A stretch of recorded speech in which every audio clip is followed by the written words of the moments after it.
తెలుగు వాచకం 10వ తరగతి ద్వితీయ భాష రెండవ పాఠం పరిష్కారం ఏపీజే అబ్దుల్ కలాం కింది బొమ్మను చూడండి नीचे दिए गए पिक्चर को देखो इधर ये स्कूल में एक क्लासरूम है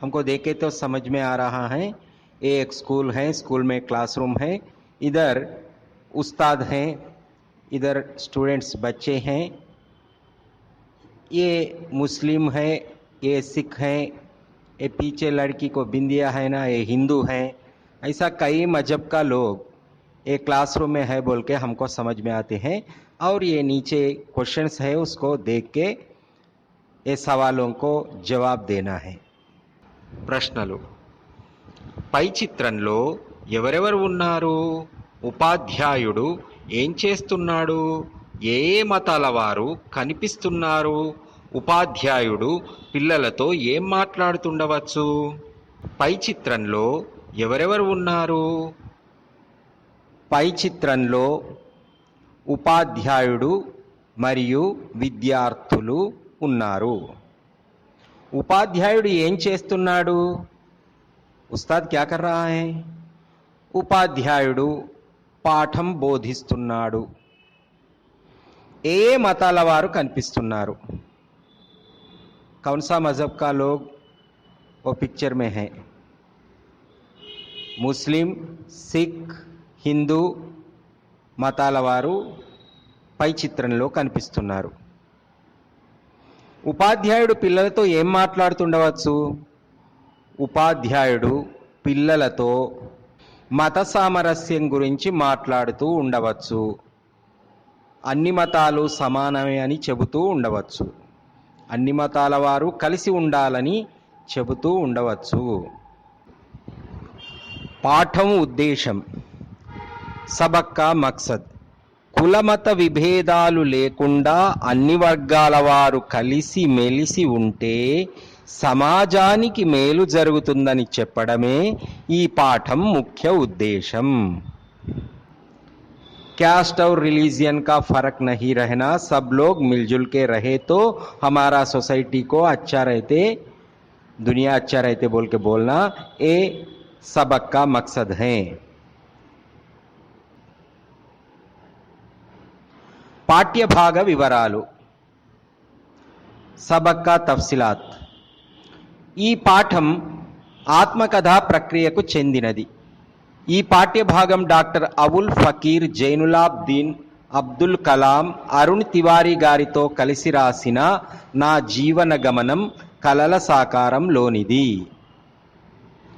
ఏ లెసన్ आत्मकथा है आत्मकथा जीवित चरित्र दो रहते आत्मकथा बोले तो एक आदमी उनका जिंदगी का कहानी वो खुद लिखे तो उसको आत्मकथा बोलते हैं और एक आदमी दूसरा आदमी का जिंदगी का कहानी लिखे तो उसको जीवित चरित्र बोलते हैं आत्मकथा को इंग्लिश में ऑटोबायोग्राफी और जीवित चरित्र को बायोग्राफी बोलते हैं मेरा जिंदगी का कहानी मैं लिखे तो आत्मकथा तुम्हारा जिंदगी का कहानी तुम लिखे तो वो आत्मकथा होते हैं और तुम्हारा जिंदगी के बारे में मैं लिखे तो नहीं तो मेरा जिंदगी के बारे में दूसरों का जिंदगी के बारे में तुम लिखे तो वो जीवित चरित्र कहलाते हैं ये सबक डॉक्टर अवुल फकीर जैनुलाब्दीन अब्दुल कलाम जी का पूरा नाम है ये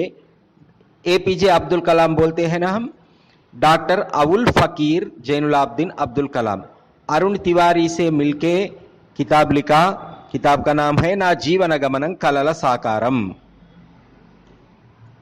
ना जीवन गमनं कलल साकारम बोले तो मेरा जिंदगी कैसा चला और मेरा ख्वाबों को मैं कैसा हासिल किया किताब का नाम है ना जीवन गमनं कलल साकारम रचयित परिचयम लेखक के बारे में जान पहचान रचयिता बोले तो लेखक साहित्यकार उनके बारे में विशेष जानकारी है ये డాక్టర్ ఏపీజే అబ్దుల్ కలాం పూర్తి పేరు అవుల్ ఫకీర్ జైనులాబ్దీన్ అబ్దుల్ కలాం. తమిళనాడులోని రామేశ్వరం దగ్గర ఉన్న ధనుష్ కోటిలో జన్మించాడు. సామాన్య కుటుంబంలో పుట్టిన ఈయన పట్టుదల, క్రమశిక్షణ, జిజ్ఞాసతో ఇంజనీరుగా, శాస్త్రవేత్తగా, భారత రాష్ట్రపతిగా దేశానికి సేవలను అందించాడు. ఒక విజేత ఆత్మకథ, ignited mind, the wings of fire and autobiography వంటి రచనలు చేశాడు. గౌరవ డాక్టరేట్, ఇతర పురస్కారాలతో ఎన్నో దేశాలు ఈయనను సత్కరించాయి. डॉक्टर एपीजे अब्दुल कलाम तमिलनाडु में रामेश्वरम के पास धनुषकोटी शहर में एक साधारण परिवार में पैदा हुआ है. कलाम जी को बचपन से कुछ नया सीखने की, डिसिप्लिन से रहने की, अच्छा पढ़ने की जिद था. इसीलिए कलाम जी अच्छा पढ़ के इंजीनियर बन गया, वैज्ञानिक बन गया और राष्ट्रपति यानी कि प्रेसिडेंट ऑफ इंडिया भी बन गया. देश का सेवा किया. कलाम जी अंग्रेजी में the ignited mind, the wings of fire नाम से उनका जिंदगी का कहानी यानी कि ऑटोबायोग्राफी लिखा. वो किताब ओक विजेता आत्मकथा नाम से तेलुगु में तर्जुमा किया गया है. ऐसा कई किताबें कलाम जी लिखा है. कलाम जी को कई देशों ने डॉक्टरेट दिया और अवार्ड्स रिवार्ड से सम्मान किया है. పరిష్కారం. Doctor APJ Abdul Kalam. నేను బాల్యం గడిపిన రామేశ్వరం ఒక చిన్న దీవి లాంటిది. అక్కడున్న ఎత్తైన ప్రదేశం పేరు గంధమాదన పర్వతం. దానిపైన నిలబడితే మొత్తం రామేశ్వరం పట్టణాన్ని చూడొచ్చు. పట్టణం నిండా పచ్చని కొబ్బరి చెట్లు, అల్లంత దూరాన సముద్రం, ఆకాశాన్ని అంటుతున్నట్లుండే రామేశ్వర దేవాలయ గోపురం. అప్పుడు అది చాలా ప్రశాంతమైన పట్టణం. ఎక్కువ మందికి చేపలు పట్టడం వృత్తి, కొంతమందికి కొబ్బరి తోటలు. రామేశ్వరంలోని దేవాలయ ప్రాశస్త్యం వలన ఎప్పుడూ యాత్రికులుంటారు. చాలామంది భారతీయులకు రామేశ్వరం ఒక పుణ్యతీర్థం. ఎప్పుడూ యాత్రికులతో, పర్యాటకులతో కళకళలాడుతూ ఉంటుంది. जहाँ मैंने अपना बचपन बिताया वो शहर का नाम है रामेश्वरम. वो शहर एक छोटे से जजीरा जैसा है. वहाँ का सबसे ऊंचा पर्वत का नाम है गंधमादना पर्वत. यदि इस पर खड़े हैं तो रामेश्वरम के पूरे शहर को देख सकते हैं. ये शहर हरे भरे नारियल के पेड़ों से भरा हुआ है. पूरा शहर में नारियल का पेड़ रहते हैं. बहुत दूर में समंदर रहते हैं. रामेश्वरम मंदिर का गुंबद आसमान को छूने वाला मीनार है. तब वो शहर बहुत अमन से रहता था. ज़्यादा लोग मछली पकड़ने का पेशा है और कुछ लोगों को नारियल के बागान हैं.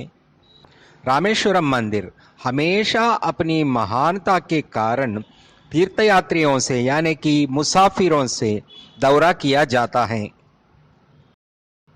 పట్టణ జనాభాలో ఎక్కువ మంది హిందువులు, అక్కడక్కడ కొంతమంది మావలె ముస్లిములు, కొంతమంది క్రైస్తవులు కూడా ఉన్నారు. అందరూ పొరపొచ్చాలు లేకుండా మసలుకునేవారు.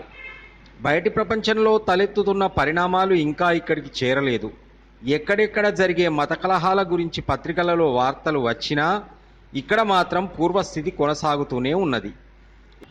शहर में ज़्यादा लोग हिंदू है, कुछ मुसलमान है और कुछ ईसाइयों हैं. सब लोग मिलजुल के रहते हैं.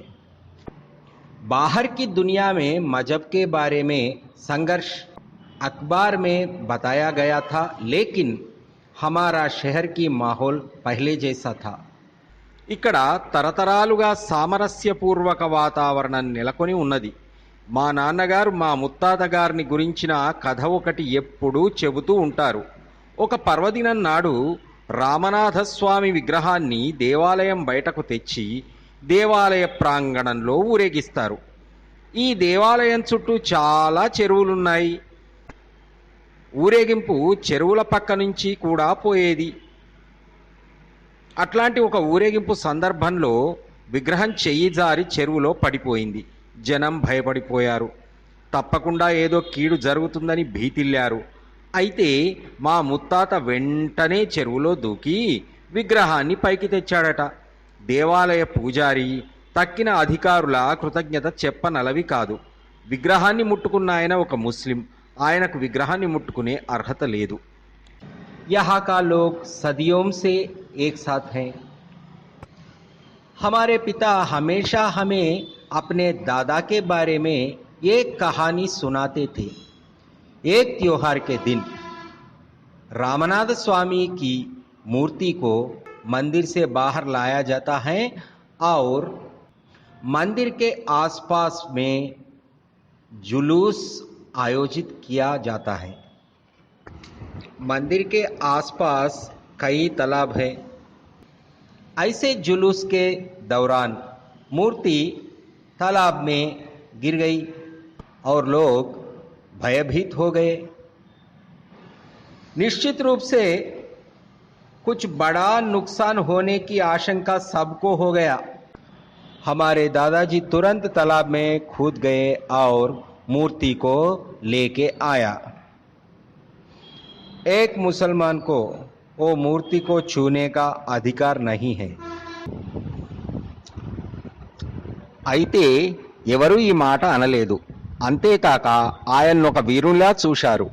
అంతేకాదు, అప్పటి నుంచి పర్వదినాలప్పుడు మా ముత్తాతకు మొదటి మర్యాద ఇవ్వాలని తీర్మానించారు.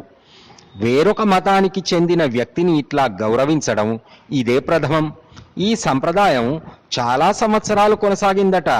అటువంటి మర్యాద మా నాన్నగారికి కూడా ఇచ్చేవారు. लेकिन किसी ने ये नहीं कहा.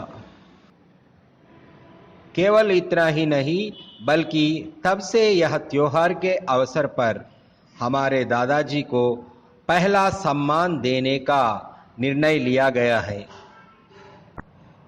ये पहली बार है कि किसी अलग धर्म के व्यक्ति का इतना सम्मान किया गया है. ये परंपरा कई वर्षों तक चली. ऐसा शिष्टाचार हमारे पिता को भी दिया गया था. నా వీడియో మీకు నచ్చినట్టయితే లైక్ చేయండి, షేర్ చేయండి, కామెంట్ చేయండి, సబ్స్క్రైబ్ చేయండి. గంట గుర్తు నొక్కడం మాత్రం మర్చిపోకండి.